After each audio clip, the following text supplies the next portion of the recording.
In this video, I'm going to give you an introduction to the public domain and just give you a brief outline of how you can use public domain works to create your own work from that. I'm going to speak specifically about ebooks, but there's many other things in the public domain such as art, software, you name it, it's here. Okay, so one of the sites that I like is called manybooks.net. It has actually taken a lot of the things from Project Gutenberg, which is the main source of public domain works, and it's made them a little easier to navigate through. So what I do is I always go with genres. Now you can do this any way you want, but I like to look at genres and then decide what type of book I want to create from here. So let's go to cooking and see what we have in here. Okay, so you can look through these until you find something that looks interesting to you and that you might want to create a product from.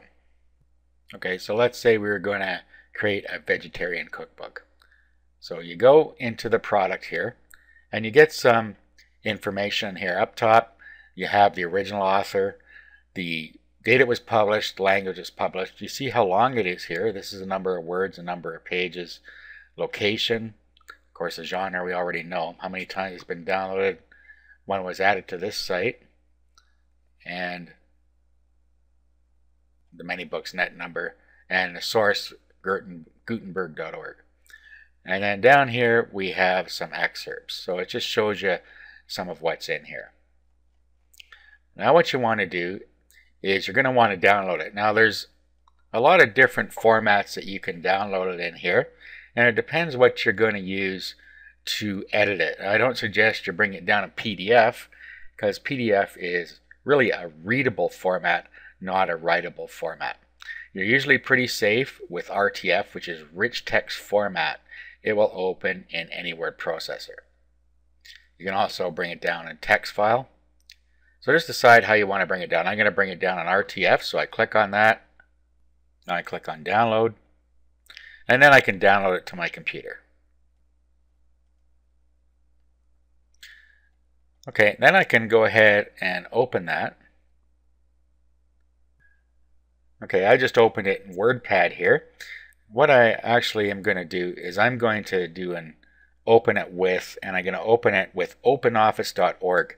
If you don't have a word processor that will create PDF files for you, you can download for free a program called OpenOffice. Just go to openoffice.org and download it, and then open it with the writer. So I'm just going to open this with OpenOffice. Okay, so I'll select openoffice.org here. I'll open it up. Okay, and we have more robust features in here. Okay, so there's some stuff in here. Now, what you're going to want to do, first of all, is rearrange the book. As you can see here, this is a real jumble here.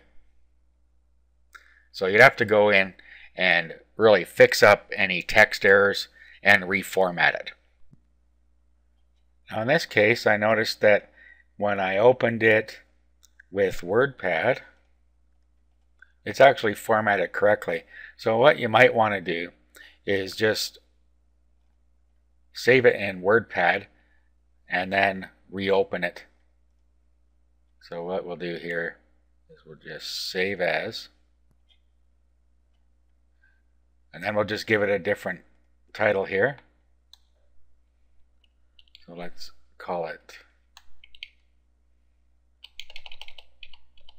Cookbook.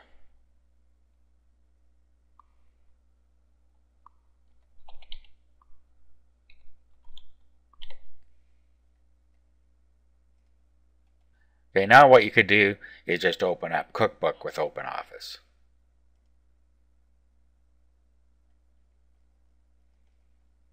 Okay, and as you can see, it has straightened out the formatting for us. So then we could continue with editing the ebook. Okay, so what you're going to want to do at this point is go through it, see if there's anything that you want to change. There likely is. And like language and stuff, for instance, is different now than it was in, say, 1906 or 15 or whenever this was made.